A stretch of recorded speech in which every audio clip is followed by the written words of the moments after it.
자, 계속해서 이제 부동산 거래 신고 등에 관한 주제 보겠습니다. 자, 부동산 거래 신고 파트는 내용 자체는 그렇게 상대적으로 좀 작은 부분인데 좀 단순한 부분들에서 일단은 이게 이제 주의하실 게, 자, 신고 의무자라고 하는 것을 우리가 주로 공부를 하게 될 텐데, 신고서의 제출은요, 미리 결론 가십시다. 단독 제출입니다. 신고서의 제출은 어떻다? 단독으로 제출한다. 라고 해서 지금 신고 의무자는 공동신고 이렇게 돼 있어요. 신고 의무자는 공동신고인데, 신고서에다가 부동산 거래계약 신고서에다가 서명 또는 날인 등을 해서 공동신고 의무를 있지만은 실질적으로 제출하는 것은 단독으로 제출한다. 이게 미리 전제가 돼야 되겠습니다. 내용 자체는 어렵지 않아요. 외울 것도 좀 작고요. 자, 신고 의무자라고 해서 두 가지죠. 거래 당사자가 신고하는 경우도 있고요. 개업 공인중개사가 신고하는 경우도 있다라고 해서, 자, 거래 당사자 먼저 개업 공인중개사 얘기부터 볼까요? 앞에서 우리가 부동산 거래계약 신고서의 내용을 논함에 있어서, 자, 바로 개업 공인중개사 인적성, 사무소 소재지 이런 것들을 바로 부동산 거래계약 신고서에 써야 되는 경우가 있다. 이건 자, 개업 공인중개사가 거래계약서를 작성 교부했을 때만 어떻다? 개업 공인중개사가 신고 의무가 있고요. 개업 공인중개사 없이 어떻게 할 수 있다? 거래 당사자끼리 매매 계약 등을 체결했다. 그러면 거래 당사자가 어떻다? 신고할 의무가 있다. 이렇게 해석을 하게 됩니다. 먼저 개공 관련해서 보겠습니다. 개업 공인중개사가 거래계약서를 작성 교부한 경우, 자, 거래계약의 체결일로부터 바로 60일 내, 자 30일인데 법 바뀌었는데 해서 30일이죠. 지금 오타가 있네요. 그래서 30일 내에 그 권리 대상인 부동산 등의 소재지 관할 신고 관청에 해당 기업 공인중개사가 부동산 거래 신고를 해야 된다 해서 30일로 법 개정이 됐습니다. 교재는 그대로 반영이 돼 있고요. 30일이. 자, 그래서 지금 주의할 포인트가 일단 부동산 소재지입니다. 중개사무소 소재지가 돼서는 안 돼요. 부동산 소재지. 굳이 출제 포인트는 뭐다? 부동산 소재지 관할 신고 관청에다가 신고를 해야 된다라고 이렇게 돼 있습니다. 자, 부동산 소재지. 왜? 자, 이게 공동신고까지 보고, 공동중개까지 보고 나서 갈까요? 개업 공인중개사가 공동으로 중개를 한 경우 해당 개업 공인중개사가 공동으로 신고를 해야 된다라고 돼 있습니다. 그래서 다만 나중에 공동신고 의무가 있다라고 할지라도 제출이라고 하는 것은 누가 단독으로 제출 미리 외우고 들어가셔야 돼. 제출은 어떻다? 단독으로 한다라는 것 미리 선입관을 가지고 접근을 하셔야 돼. 공동신고하니까 느낌상 공동 제출 같은 느낌을 주는데 제출은 어떻다? 단독 제출해서 일단 굳이 포인트는 30일 있겠고요. 그 다음에 체결일부터 30일 부동산 등 소재지 관할 신고 관청에 신고를 하게 된다. 이렇게 뼈대를 잡아야 할 것이고요. 자, 그 다음에 이제 거래 당사자가 신고하는 경우를 볼까요? 자, 거래 당사자 역시 30일입니다. 30일에서 자, 거래 당사자 부동산 등의 거래계약을 체결하는 경우 거래계약 체결일로부터 30일 내에 그 권리의 대상인 부동산 등의 소재지 관할 신고 관청에 공동신고. 자, 지금 이제 부동산 등 소재지라고 하는 거 거래 당사자도 부동산 등 소재지니까 당연히 중개사무소 소재지가 아니라 뭐가 된다? 자, 부동산 등 소재지. 자, 예를 들어 볼까요? 자, 경기도 과천에 있는 부동산을 지금 거래를 했습니다. 그러면 과천에 신고해야 된다라는 의미가 될 텐데, 그래서 과천에 사는 사람 또 서울에 사는 사람이 과천 소재 부동산을 거래를 했으면 당연히 어디다가 과천에 신고한다. 이건 어렵지 않아요. 근데 안양에 중개사무소를 둔 사람이 자, 과천 소재 주택을 매매를 중개를 했다. 그러면 그때는 안양에다 신고하는 것이 아니라 당연히 어떻다? 과천에다 신고를 해야 된다라고 해서, 자, 그래서 부동산 거래 신고라고 하는 것은 실거래가를 외부에 공시해서 자, 어떤 시장의 투명성을 확보하기 위한 조치이다. 그러면 당연히 상식적인 선에서 논리를 따져보면 부동산 소재지가 돼야지 정상이 되게 될 겁니다. 그래서 이게 조금 어려워요. 문제 어렵게 구성할 때 개공해가지고 중개사무소 소재지라는 식으로 장난을 칩니다. 30일 이런 것들은 큰 이슈는 되지 않고요. 근데 이제 공동신고는 시험에는 일단 나오진 않아요. 의미는 알아야 되는데 나오진 않아. 왜? 예외가 있으니까. 단독 신고가 있으니까 항상 시험 문제 구성할 때는 뭐만 단독 신고만 가지고 구성하라고. 답은 아니야. 제일 처음에 나오는 주제니까 얘를 답으로 뽑지는 않아. 그래서 거래 당사자 중 일방이 신고를 거부하는 경우 어떻다? 단독으로 신고할 수 있다. 있다라고 할 것. 두 번째 이슈, 국가 등이 거래 당사자 중 일방이 됐을 때는 국가 등이 어떻다 단독으로 신고를 하게 된다라고 할 것. 그래서 요게 두 번째 이슈, 신고 거부는 유치해서 안 내고요. 대부분 시험 지문은 국가 지자체 이런 애들과 거래를 하게 되면 이들은 국가나 지자체가 신고 의무가 있다. 이렇게 해석을 하게 됩니다. 그래서 이게 이제 신고 의무제에 관한 부분에서 다시 정리하면 일단 공통적인 요소 30일 내 부동산 등 소재지라는 것이 이슈가 되게 될 것이고, 자, 거래 당사자가 중개사무소를 통하지 않고 거래를 했을 때는 이때는 자, 바로 예외적으로 단독 신고의 문제가 이슈가 된다. 그 다음에 이제 개공이 신고하는 경우까지 설명을 드렸고요. 자, 그 다음에 이제 실수하기 좋은 것이, 자, 여기까지는 대충 이제 내용을 쭉쭉 쫓아가면 되는 거예요. 그런데 사람들이 실수하기 좋은 것이 신고서의 제출이라는 부분이 장난치는 부분이 되겠어. 신고서의 제출 부분이 상당히 까다로워요. 지금 공동신고해야 된다라고 하니까 느낌상 공동 제출할 같은 불길한 예감이 들게 됩니다. 그런데 제출은 굳이 어떻다? 두 사람이 손 잡고 갈 필요는 없다.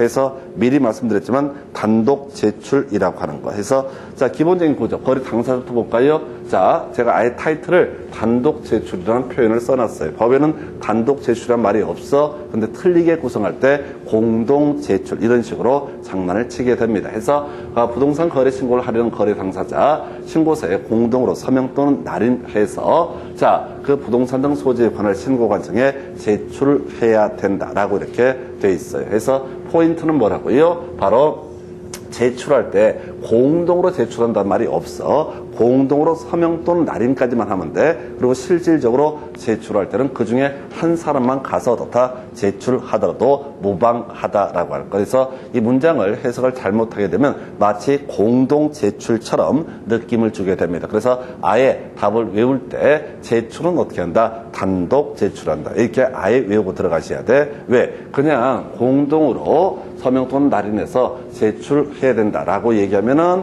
이거는 사람들이 착각을 하든 안 하든 안 틀려. 근데 공동으로 제출한다라고 하게 되면 공동 신고니까 공동 제출 같은 느낌이 팍 든다고. 그래서 우리 시험 문제 구성할 때 말장난하는 식으로 공동 제출한다라는 식으로 문제 구성이 이루어지게 됩니다. 그래서 외울 게 단독 제출. 그 외에 거래 당사자 위임을 받은 사람에 대해 제출을 대행할 수 있다. 큰 쟁점 안 되고요.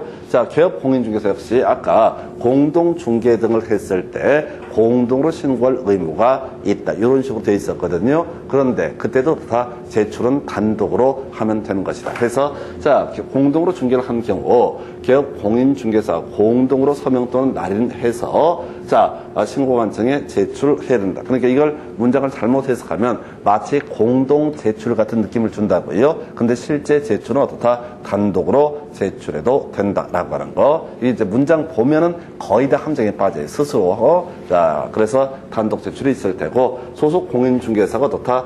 대행할 수 있다. 큰 의미가 없어요. 그래서 신고서의 제출 부분은 공동신고 의무와 맞물려서 느낌상 공동 제출 같은 느낌을 주는데 그게 아니라 어떻다? 단독으로 제출을 하게 된다라고 할 것. 자, 그 다음에 이제 이렇게 부동산 등 소재지 관할 신고 관청이라고 하는 데다가 이제 개업 공인중개사가 됐든 거래 당사자가 됐든 간에 이제 부동산 거래 신고 등을 하게 됩니다. 그러면 이제 신고를 받은 신고 관청은 신고 필증을 즉시 발급을 해야 된다라고 할 것. 뭐 당연한 얘기죠. 며칠 내 발급할 성질은 것은 아닙니다. 신고서를 수리했다라고 하는 종이 쪼가리 하나 떼내 주겠죠. 해서 즉시 발급해야 된다. 자, 그 다음에 출제 포인트 거민의 의제라고 하는 거. 거민 받은 것으로 본다라고 되어 있죠. 그래서 증 있으면 어떻다? 거민을 받은 것으로 본다. 증 있으면 어떻다? 거민을 받은 것으로 본다. 요건 하나의 출제 포인트. 통계적으로 겁나 많이 구성을 해요.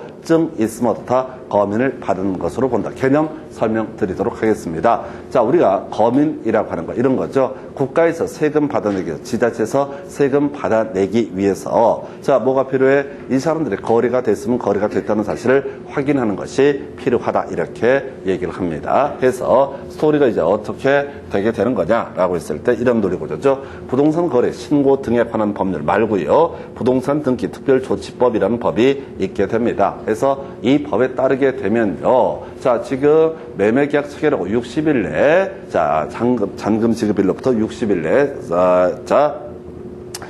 부동산 등기란 것을 넘겨줄 의무가 있다. 이렇게 되어 있어요. 그래서 갑이 매도인이 되겠습니다. 을이 매수인이 되겠습니다. 해서 등기를 넘겨주는 것은 잔금 지급일로부터 얼마? 60일 내에 등기를 넘겨줄 의무가 있다. 근데 만약에 지들끼리만 등기를 넘겨주게 되면 국가나 지자체 세금 받는데 지장이 있게 됩니다. 그래서 어떻게 해야 돼? 자, 이 등기소에 가서 자, 매매 계약서를 제시하고 매매를 원인으로 하는 소유권 이전 등기라는 것을 신청할 때는 미리 취득세 이런 것들을 냈다는 증명서도 필요하고요. 그와 별개의 문제로 이 계약서에다가 뭘 해야 돼? 바로 검인이라는 것을 받아서 가야 됩니다. 그러면 이제 이런 논리고죠. 내가 매수인이야. 그래서 등기를 넘겨받고 싶어. 그러면 뭘 해야 돼? 계약서를 들고 가서 시군구에 가서 자, 계약서를 제출합니다. 우리 이렇게 거래가 이루어졌습니다라고 얘기를 하는 거야. 그래서요. 그러면 이제 담당 공무원이 매매 금액이라든가 이런 것들을 다 메모를 해서 장부를 만들어 두는 거야. 그러면 그 사람한테 앞으로 뭘 때리겠다? 취득세라든가 또는 이제 매도인에 대해서는 양도소득세 뜯어내기 위해서 데이터를 수집하는 과정이 바로 검인이라는 과정이 되게 됩니다. 그래서 이 계약서에다가 검인이라는 도장을 찍어주고 그리고 나서 공무원은 그 데이터를 수집을 하는 거예요. 그러면 이 사람 입장에서는 검인 받아야지 어떻다? 소유권 이전 등기를 할 수가 있다. 이게 이제 옛날의 법조문 체계예요. 그래서 기본적으로 어떻다? 검인 받아야지 소유권 이전 등기를 넘겨받을 수가 있습니다. 그래야지 이제 세금도 추징을 당하게 되겠죠. 구조가 이렇게 되어 있는데 문제는 이제 이렇게 가게 되는 거죠. 구조가 이렇게 가는데 문제는 이미 시군구에서 알고 있는 경우가 있습니다. 자, 오늘 공부하게 될 게 두 가지가 있는데 바로 부동산 거래 신고를 하게 되면은 시군구에서는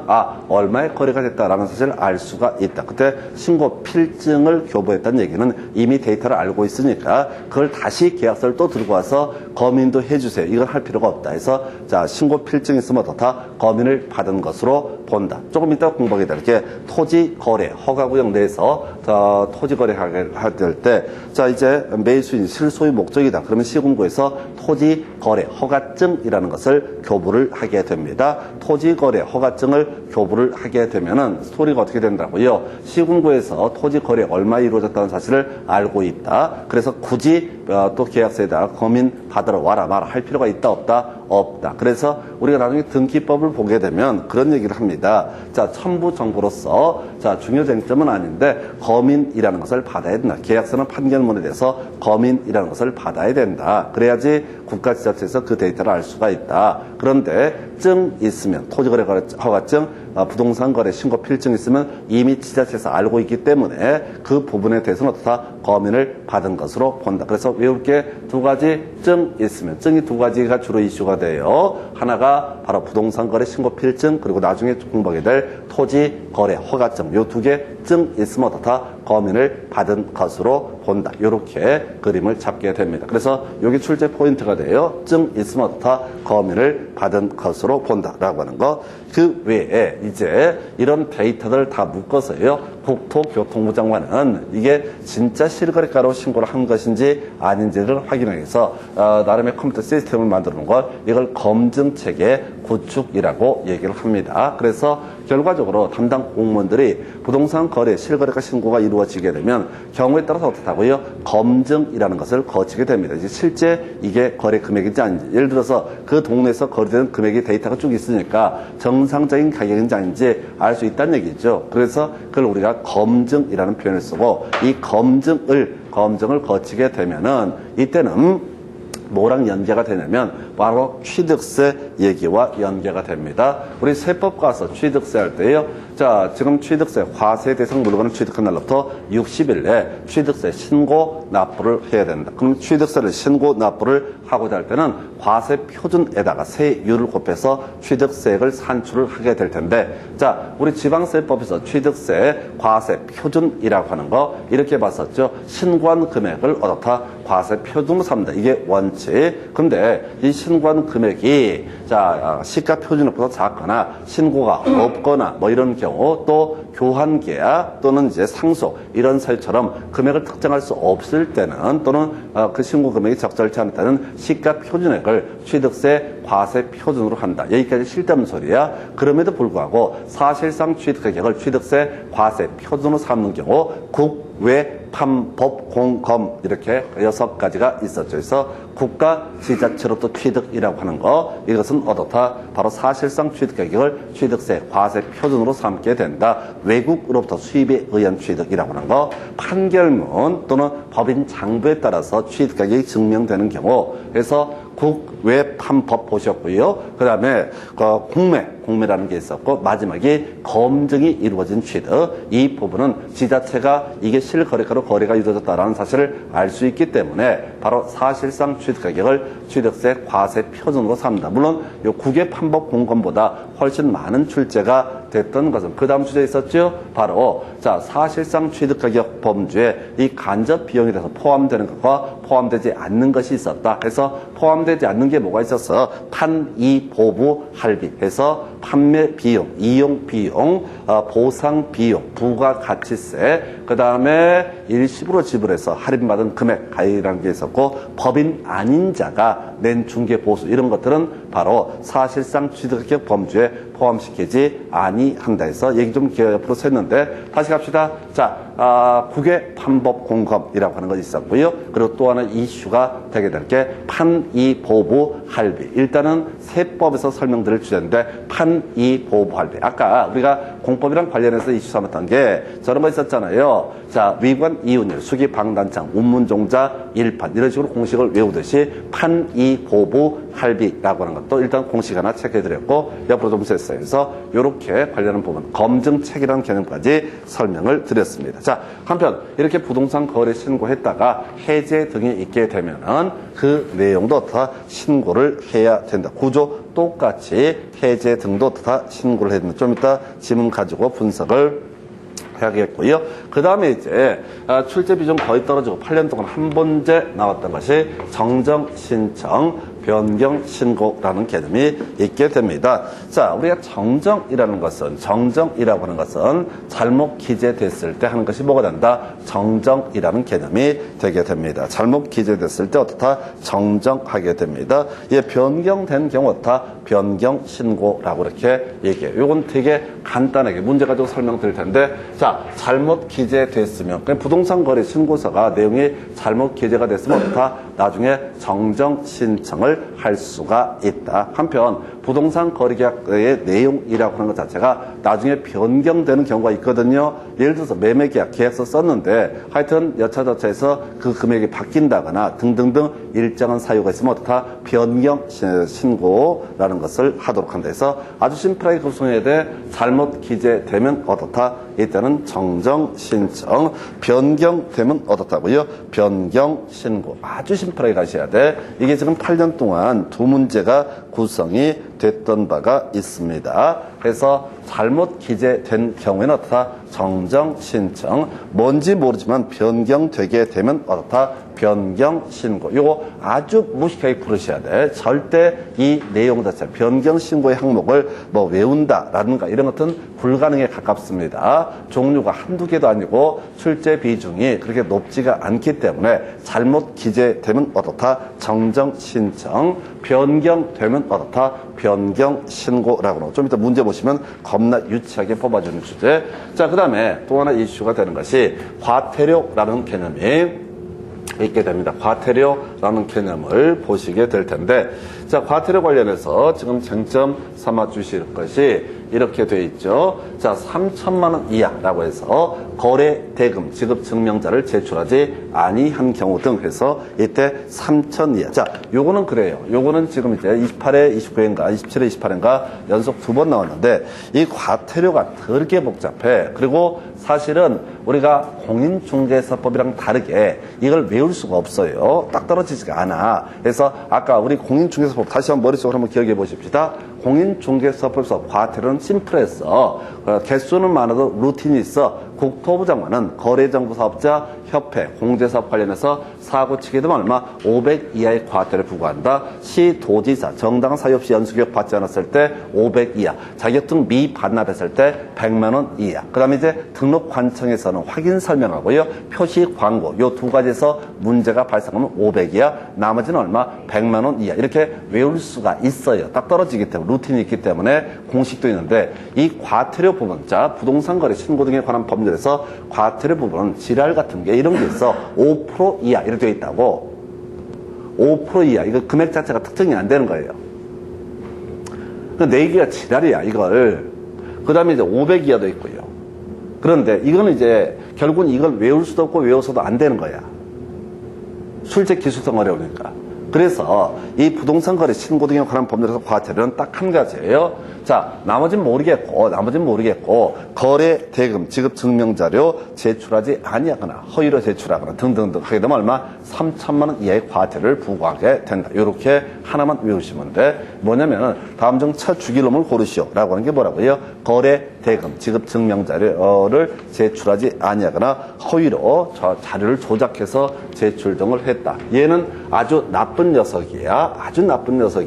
그래서 금액도 제일 센 금액 3천만 원 이하. 물론 이제 5% 이하가 3천원을 넘는 경우도 있을 수도 있겠지만은 일단 기본 골기요. 딱 법조문을 봤을 때 와우, 이게 이제 첫 주기놈이 누구냐 해서 거래 대금 지급 증명 자료 제출하지 아니했을 때. 그러니까 모든 문제는 틀리든 맞든 핵심 이슈는 답은 뭐라고요? 거래 대금 지급 증명 자료 요걸 가지고 출제가 이루어지는 거예요. 요건 출제 빈도가 상대적으로 작기 때문에 지금까지 문제 8년 동안 2번 연속 구성이 됐었고요. 두 문제 다 구성했던 것이 거래 대금 지급 증명 자료. 그래서 구조만 보여드릴게요. 자, 3,000짜리가 있고요. 500짜리가 있고 5%짜리 이 등이 존재하게 됩니다. 그럼 이제 이 중에서 시험용으로 접근했을 때는 뭐라고요? 가장 금액 센 거 뭔지 모르지만 첫 주기놈이 누구냐라고 하는 관점에서 접근하셔야 돼요. 그래서 구조를 보자. 그러시야 500 이하가 몇 개가 있어요. 이게 한두 개 아니야. 종류가 많아. 그런데 500 이하에 대해서는 일정한 경우 나중에 자수하게 되면 자진신고하면 어떻다?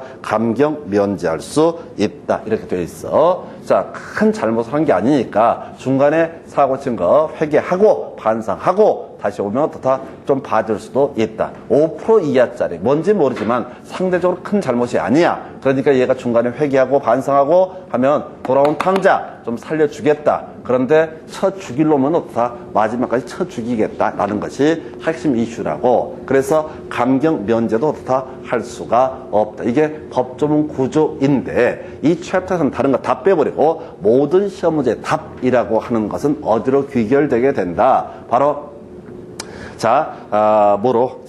거래 대금 지급 증명 자료 미제출로 귀결돼. 그러니까 이런 문제들 이렇게 구성하는 거야. 그럼 3,000 이하가 있고 500 이하가 몇 개가 있다고요? 다 박스 딱 쳐놓고 다음 중 과태료 부과 금액이 가장 큰 것은 이렇게 하면 뭐가 돼? 거래 대금 지급 증명 자료 미제출 이런 식으로 해 답을 뽑는다고. 뭔 소리인지 아시겠어요? 박스 쳐놓고 다음 중 부동산 거래 신고 등에 관한 법령상 과태료 부과 금액이 다른 하나는 하면 거래 대금 지급 증명 자료 모든 문제가 뭐라고요? 다음 중 과태료 부과 금액이 가장 큰 것은 거래 대금 지급 증명 자료 모든 문제. 그러니까 문제를 어떻게 구성을 하고 말고는 별개의 문제로 그저 답 중심축이 되는 건 뭐가 된다? 첫 주길놈. 거기 써놔. 거래 대금 지급 증명 자료 미제출 첫 주길놈. 얘만 출제 포인트가 되는 거야. 해서 이게 시험이 아니라도 다른 영역에서도 보통 문제를 구성할 때 루틴이 딱 정해져 있다고. 우리가 앞에서 이제 공인중개사법은 3년 3천 하면서 다시 외워. 개개, 직상, 증토, 시단, 방위 있었죠? 자, 3년 3천이 뭐가 있었어? 개개, 직상, 증토, 시단, 방위 해서 물론 걔는 이제 무조건 매년 한 문제를 구성하니까 변수가 많긴 하지만은 어쨌든 개개, 직상, 증토, 시단, 방위 요거 가지고 하나 쇼부를 봐야 했던 것이고 그리고 나서 지금 부동산 거래 신고 등에 관한 법률에서 과태료라고 하는 건 뭐라고요? 3천 이하. 자, 그보다 더 중요한 게 뭐다? 거래 대금 지급 증명 자료라고 하는 거 요걸 가지고 출제 이슈를 삼았던 바가 있습니다. 그래서 자 요렇게 돼 있고 그 외에도 이제 작년 문제 엽기적으로 구성했던 것이 포상금 얘기가 있는데 요건 교재 가지고 설명을 드리겠습니다. 그래서 이 파트가 아까랑 좀 틀려. 앞에 쪽은 자 다시 봅시다. 부동산 거래 신고의 대상이 되는 게 뭐냐라고 했을 얼마나 쉬워. 그냥 단순하잖아. 매매계약, 공급계약 딱 걸어지는 거야. 매매계약, 공급계약. 지문은 뭐라고 구성을 하는 거네. 시험 문제 공부할 때는 간단하게 풀 수가 있어요. 그 다음에 두 번째 부동산 거래계약 신고서의 내용 할 때 따졌던 것 중에 하나가 실거래가 관련해서 조건 기한 얘기가 자꾸 지문에 구성이 됐었고 왜 얘가 뒤에 있겠어? 제일 뒤에 있거든. 이 조건 기한이 출제 이슈가 되는 이유는 딱 한 가지야. 얘하고 이 두 가지가 제일 뒤에 있다고.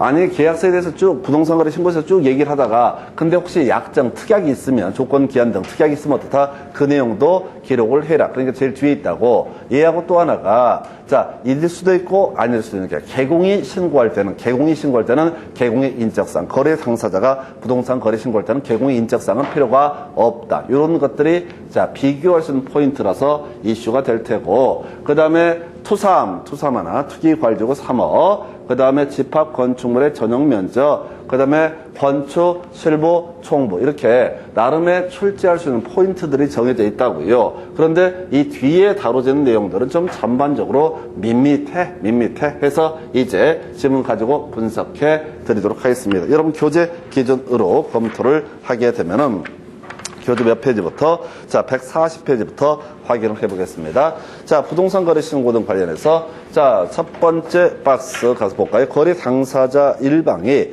부동산 거래 신고를 거부하는 경우 다른 당사자 단독으로 신고할 수 있다. 나와 있죠? 2번 지문요. 거래 당사자 중 일방이 국가일 때 국가가 신고를 해야 된다. 그 다음에 세 번째 지자체가 자 보니까 지자체가 기업 공인중개사의 중개 없이 토지를 매수하는 경우 부동산 거래계약 신고서 단독으로 서명 또는 날인해서 신고관청에 제출한다. 그래서 국가 지자체는 의미상 뭐라고요? 단독 신고라는 의미가 되게 된다. 그 다음에 4번 지방공기업법에 따른 지방공사와 개인이 매매계약을 체결했을 때 양 당사자 틀렸죠? 그래서 공적인 주체는 다 단독으로 신고를 한다. 그래서 지금 문제를 보면서 뭘 느껴야 돼? 공동신고란 말은 시험에 안 나오죠? 공동신고는 원칙이잖아요. 그건 시험에 내면 출제 오류죠? 왜 경우에서 일방이 거부한 경우도 있고 거래 당사자 일방이 국가 지자체 뭐 지방 공기업 뭐 이런 애들이 지방 공사 이런 게 있을 수가 있기 때문에 출제 기술상 항상 뭐라고요? 단독 신고 이것만 출제 이슈가 되는 거야. 두 번째 개업 공인중개사 신고 관련해서는 30일 뭐 숫자 중요치 않고요. 주요 이슈가 부동산 등 소재지입니다. 개공이 신고할 때는 부동산 등 소재지 관할 신고관청에 신고를 하게 돼 있다고요. 그래서 1번 공인중개사법에 따라 거래계약서를 작성 교부한 기업 공인중개사 부동산 거래 신고를 할 의무를 부담한다. 어렵지 않고요. 2번 소속 공인중개사 중개보조원 부동산 거래 신고할 수 있다. 틀렸죠? 지금 거래계약서를 작성 교부했던 기업 공인중개사가 다 신고한다. 교부는 누구만이 할 수 있다? 개공만이 할 수가 있다. 이렇게 가는 거죠. 그 다음에 3번 질문. 사인 간의 거래를 중개한 기업 공인중개사가 거래계약서를 작성 교부한 경우 해당 기업 공인중개사가 거래 신고를 해야 된다. 4번 기업 공인중개사가 중개를 완성해서 거래계약서를 작성 교부한 때 거래 당사자와 공동으로 신고한다. 틀렸죠? 개공이 신고를 하게 된다라고 할 거. 오른쪽에 5번 지문 가서 살펴보겠습니다. 자, 개업 공인중개사가 거래계약서를 작성 교부한 경우 거래 당사자 체결일부터 60일 아닙니다. 30일로 바뀌었어요. 그래서 틀린 지문 되겠고요. 그 다음에 6번 개업 공인중개사가 공동으로 토지의 매매를 중개해서 거래계약서를 작성 교부한 경우 해당 기업 공인중개사가 공동으로 신고한다. 공동중개니까 공동신고 이런 얘기고요. 그 다음에 7번 개업 공인중개사가 공동으로 중개하는 경우 부동산 거래신고 공동으로 중개한 기업 공인중개사 중 어느 1인이 명의로 해야 된다 해서 명의는 공동 명의가 돼야 된다 해서 자 이런 것들을 다 답 안 되는 거 눈치를 채셔야 돼. 지금 전반적으로 여기까지 답을 안 뽑는다고요. 신고 의무자 관련해서는 틀리든 맞든 답을 안 뽑아. 왜? 제일 유치하니까, 이 챕터에서는. 그 다음에 이제 나올 게 답이 줄줄줄 나오기 시작하잖아요. 여러분 교재 몇 페이지? 141페이지. 자, 거래 당사자 간 직접 거래의 경우 공동으로 신고서의 서명 또는 날인해서 봐봐. 공동으로 신고서를 제출해야 된다. 틀렸죠? 그래서 아예 아까 신고서의 제출, 그러니까 신고 의무자라고 하는 것은 말이에요. 이 보십시다. 신고 의무자는 틀리든 맞든 답이 한 번도 아니었어. 근데 신고서의 제출이라고 하는 걸 보면 아까 공동으로 서명 또는 날인까지 맞아. 근데 공동으로 제출이라는 말이 없다고. 근데 시험 문제 구성할 때는 맨날 뭐라고? 공동으로 제출해야 된다라고 함정을 판다고. 아니, 다 똑같이 낸다고요. 이게 문장을 분석을 하면은, 그러면 부동산 거래 신고 등 관련해서 그냥 무조건 단독 제출, 키워드, 뭐가 된다? 단독 제출. 그러면 공동 제출 나가리. 이렇게 외우고 들어가시는 거예요. 그 다음에 2번 질문. 부동산 거래 신고를 하려는 기업 공인중개사, 부동산 거래계약 신고서에 서명 또는 날인을 해서 거래 대상 부동산 소지에 관할 신고관청에 제출해야 된다. 포인트는 부동산 소재지 관할 신고관청. 부동산 소재지예요. 그 다음에 3번 질문. 거래 신고를 하는 기업 공인중개사, 부동산 거래계약 신고서에, 자, 뒤에 중개사무소 소재지 관할 신고관청. 틀렸죠? 얼마나 쉬워. 그냥 루틴이 정해져 있잖아요. 그 다음에 4번 부동산 거래계약 신고서의 방문 제출은 당해 거래계약을 중개한 기업 공인중개사의 위임을 받은 소속 공인중개사 대행할 수 없다. 큰 의미 없죠? 자, 개공이 신고 의무자가 될 텐데 대행, 제출은 누가 할 수 있다? 소공이 대행할 수 있다. 넘어가서 여러분 교재 142페이지. 자, 신고관청은 부동산 거래 신고의 내용이 누락이 있을 때 그 신고 내용을 보완케 할 수 있다. 뭐 특별한 의미 없죠. 신고서를 써왔는데 문제가 있으면 보완을 해달라. 그 다음에 2번 부동산 거래계약 신고 필증을 교부받은 때 끄트머리 검인을 받은 것으로 본다 해서 3번 나왔었네요. 검인을 받은 것으로 본다. 답이 됐던 지문이죠. 검인을 받은 것으로 본다. 자, 그 다음에 3번 농지 매매 계약을 체결한 경우 농지법상 농취증을 받으면 부동산 거래 신고를 한 것으로 본다. 이런 거 없어요. 아주 어려웠던 점 신경 꺼요. 해서 우리가 필요한 건 뭐라고요? 검인을 받은 것으로 본다. 앞에 뭐 있다? 증 있으면 어떻다? 검인을 받은 것으로 본다. 증 있으면 어떻다? 검인을 받은 것으로 본다. 그 다음에 이제 시도지사 검증 체계를 구축 운영한다 라고 해서 다시 봅시다. 틀렸다. 시도지사는 부동산 거래, 계약 신고, 허가, 관리 등의 업무와 관련된 정보 체계를 구축 운영한다 해서 검증 체계 구축 운영은 국토부 장관이 하게 됩니다. 큰 의미 없어요. 답 안 되기 때문에.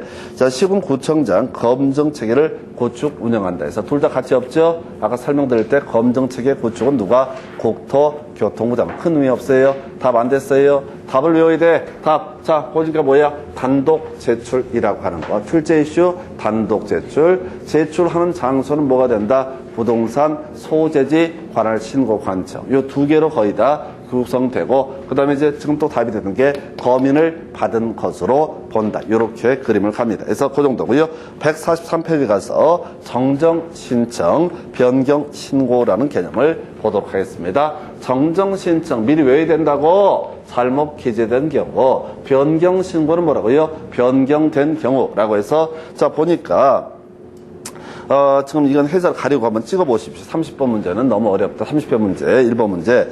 부동산 거래 신고 등에 관한 법령상 부동산 거래계약 신고서의 내용 중 정정 신청의 대상이 아닌 것을 한번 쭉 보겠습니다. 1번, 자, 건축물의 종류. 자, 개공의 성명 주소라고 하는 거. 3번, 거래대상 부동산의 면적, 지분 비율, 거래 당사자의 전화번호. 이렇게 나와 있죠? 해서 지금 답 몇 번 찍으실래요? 찍어야 되는 문제라고. 30회 때 정정 신청이 나왔다고. 고칠 수 없는 게 뭐냐 이거지.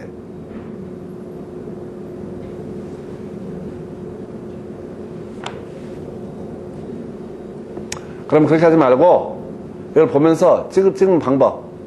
그 중에 좀 다른 게 뭐냐. 좀 내용 자체가 좀 달라 보이는 게. 나머지 4개하고 좀 내용이 다른 게 뭐냐. 개공은 옵션이잖아요. 개공은 옵션이잖아요. 아까 설명드릴 때 개공의 성명 주소를 잘못 기재하면 그건 상태가 심각한 거지. 그 밑에 보면은 사무소 소재지가 잘못 기재했으면 어떻다? 이건 정정 신청할 수 있다고 돼 있어요. 그러니까 주소를 쓸 때 6-2번지인데 클리어서가 6-3번지로 썼으면 그거 정정할 수 있다. 이런 얘기인데 개공의 성명을 바꾼다. 이건 말이 안 되잖아요. 그 사이에 개명했나? 부동산 거래 신고하고 며칠 사이에 개명해가지고 이름 바꾸려 이게 아닌 바야. 이런 거는 그러니까 이건 찍는 문제야. 대신 이 문제가 나왔으면은 아니 그 회사를 볼 거 없고 이런 문제는 찍는 거야. 찍는 거고 그 다음에 이 문제가 나왔으면은 이제 우리가 준비할 게 뭐라고요? 잘못 기재된 경우. 준비할 게 뭐라고요? 잘못 기재된 경우. 그게 포인트가 돼요. 잘못 기재된 경우. 그래서 답은 2번이었고 넘어가서 144페이지 가서 변경신고 하나 볼까요? 이게 지금 30회 때 정정신청이 나왔었고 자, 그 다음에 24회 때 오래전에 나왔던 문제 변경신고서 제출할 수 있는 사유를 모두 고르시오 라고 나와있죠? 기억번 변경, 니은번 변경, 디귿번 변경, 리을번 변경. 그래서 변경. 그래서 전체가 뭐라고요? 답 5번. 굳이 나중에 이걸 좀 살을 붙여서 공부를 하고 싶다. 그러면 거기 본문 중에 교체, 추가, 제외라고 되어 있죠? 변경하면 변경신고서를 낸다고요. 그런데 교체하거나 추가할 때는 다 변경신고서 대상이 아니다. 아니, 문제 외우는 방식이라고. 변경은 변경신고는 너무 쉽잖아. 변경되면 변경신고. 지금 지난 시간에 지난 30회 때 나왔던 게 정정신청의 대상이 아닌 거 해서 사무소의 소재지를 개공의 주소 성명이라고 해서 틀리게 뽑아냈던 바가 있었고 그러면 이제 변경신고에서 문제 구성을 한다고 전제를 했을 때 변경되면 변경신고까지 좋아. 근데 24회 때 문제고 그러면 문제를 어렵게 추가한다고 했을 때 자 구성한다고 했을 때 교체 추가 나와 있죠? 시험 문제 어떻게 나오냐면 다음 중 변경신고의 대상으로 올바르게 연결된 것은 그러면 변경 나오겠죠? 그리고 아닌 걸 뭐라고 한다고? 교체 추가 이렇게 한다고. 무슨 부동산의 교체 무슨 부동산의 지금 이제 지금 추가 이렇게 이제 얘기한다고. 이건 변경신고와 관련이 없다. 추가되는 새로운 신고의 내용으로 본다. 이런 취지라고요. 다시 아니 우리가 변경되면 변경신고 이렇게 단순하게 갈 문제인데 그럼 이제 틀리게 낼 게 뭐냐. 미리 지금 얘는 다 옳게 구성을 해버린 거고 틀리게 낼 게 뭐냐. 남아있는 게 딱 하나밖에 없다고. 무슨 부동산의 교체 무슨 부동산의 추가. 이것은 다 변경신고의 내용이 아니다. 아니, 미리 다 말고 들어가면 마음 편하잖아요.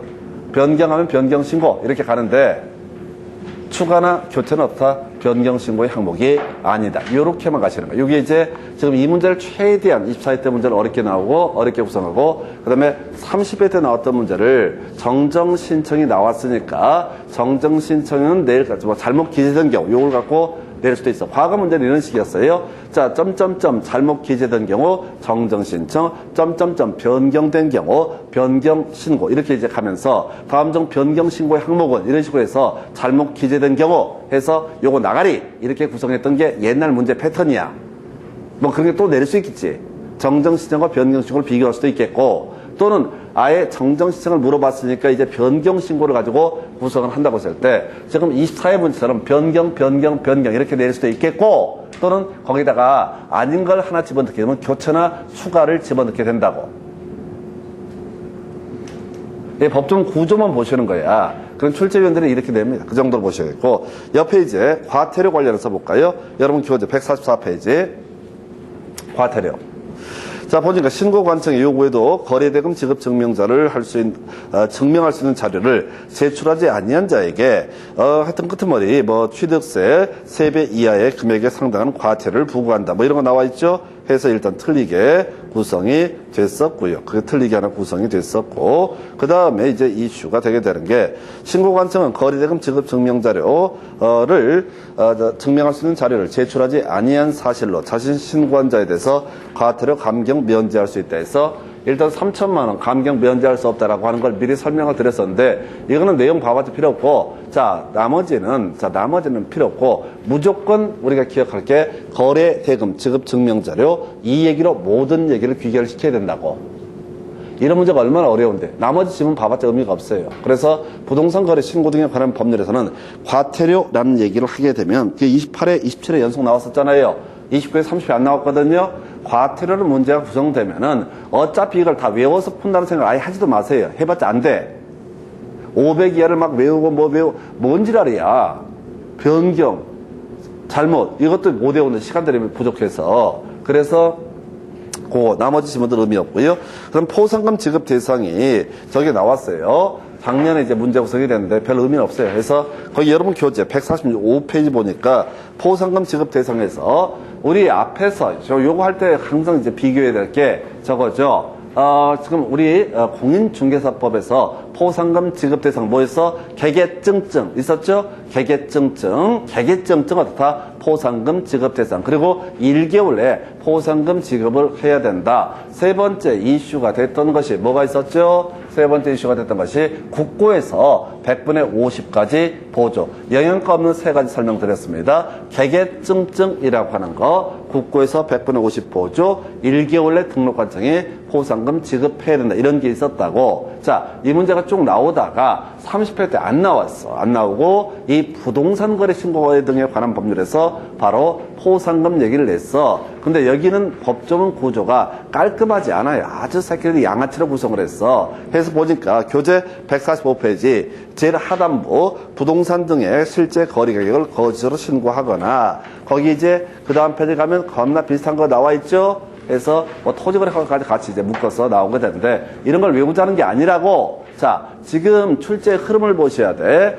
포상금, 공인중개사법에서 포상금을 8년 동안 7번인가 출제하다가 30회 때 출제를 안 했다고. 그래서 얘들이 어렵게 내려고 그동안 안 냈던 포상금을 내려고 하다 보니까 바로 어디에서 공인중개사법 포상금이 아니라 부동산 거래 신고 등에 관한 법률에서 포상금을 출제를 한 것이다. 이건 다시는 제 생각으로는 나오기 힘든 파트가 되겠습니다. 근데 거기에서 이제 포상금 지급 대상은 여기서는 외우는 게 아니고 오히려 여러분 교재 몇 페이지에 146페이지에 지급 제외 나와 있죠?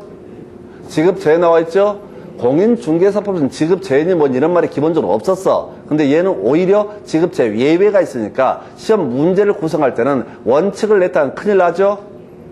원칙을 냈다는 출제 오류 시비가 나온다고. 그래서 지급 제외 한번 가볍게 보겠습니다. 여러분 교재 146페이지 공무원이 직무와 관련해서 발견한 사실을 신고하거나 고발한 경우 자 공무원이 알바할 수 없다는 얘기입니다. 자기가 일하면서 발각을 했다. 근데 자기가 자기한테 신고한다? 이런 건 있을 수가 없다. 두 번째 해당 위반 행위를 하거나 위반 행위에 관련자가 신고하거나 고발한 경우 갑자기 용돈이 필요해서 신고하고 포상금 달라. 스스로를 신고하고 이거 안 된다. 세 번째, 그런 인간이 있었단 얘기야. 그러니까 별놈 인간이 다 있는 거야. 자, 세 번째, 익명이나 가명으로 신고 또는 고발해서 신고인 또는 고발인을 확인할 수 없는 경우라고 되어 있죠. 그냥 대충 한번 보시면 감 잡을 수 있는 겁니다. 그래서 익명, 확인할 수 없다라거나 또는 공무원 스스로 고발하거나 그러니까 위반 확인자가 신고를 하거나 또는 공무원이 신고를 하거나 또는 익명으로 신고하거나 이런 경우는 다 포상금의 지급 대상이 아니다라고 할 거. 이게 포상금 금액 보니까요. 1,000만 원 한도 내에서 100분의 20 나오고 있고 50만 원짜리 나와 있죠? 나와 있죠? 이런 거 외우려고 하지 말라고. 어차피 그냥 잘못 기재된 경우 이거나 외우자고. 그 다음에 지급 여부 결정. 보면 신고 관청이세요. 용어가 바뀌는데 우리 공인중개사법에서는 등록 관청이라는 표현을 썼었고요. 그 다음에 지금 여기서는 신고 관청이라는 표현을 씁니다. 근데 구조는 똑같아. 부동산 거래 신고를 받으니까 뭐가 된다? 신고 관청. 중개사무소 개설 등록을 해줬으니까 뭐가 된다? 등록 관청. 같은 얘기라고 시군구청장이랑 같은 얘기가 되겠습니다. 그래서 지급 시기 방법 접수된 날부터 2개월 내내 2개월 내내요? 제가 밑으로 그어놨잖아요. 공인중개사법은 1개월. 여기서는 2개월. 앞쪽은 1, 뒤쪽은 2. 또 하나 차이. 재원. 보상금에 드는 재원은 시군구의 재원으로 충당한다라고 되어 있죠.